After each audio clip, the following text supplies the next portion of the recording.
Социалдык объектилерди курган учурда акча урдоого шектелип, Бишкектин вице-мэри кармалды. Бул тууралуу Улуттук коопсуздук боюнча мамлекеттик комитет билдирди. Маалыматка ылайык, Бишкек шаарынын вице-мэри өкмөттүн аппаратынын курулуш, транспорт жана коммуникациялар бөлүмүнүн башчысы болуп кызмат өтөп турганда, жеке компаниянын кызыкчылыгын көздөө максатында коррупциялык схеманы уюштурган.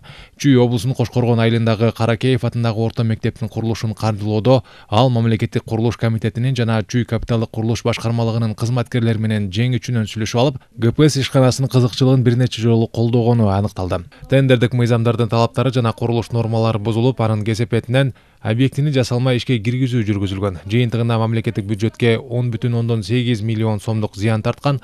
Тактап айтканда, мектептин иш жүзүндө жер төлөөсү, ашкана, спорт залынын курулушу бүтпөй, имараттын фасады толук жабдылган эмес. Айланасы жашылдандырылбай, коопсуздук системасы, электр менен камсыздоо иштери да бүтпөй калган. Азыркы учурда Бишкек шаарынын вице-мэри, ГПС ишканасынын башкы директору жана турак жай, жаранды курулуш башкармалыгынын бөлүм башчысы кармалып, УКМКнын убактылуу кармоо жайына киргизилди. Ушундай эле текшерүү иш-чаралары мамлекеттин бюджетинен, гранттардын жана донордук каражаттардын эсебинен курулган бардык мектептерге карата жүргүзүлүүдө.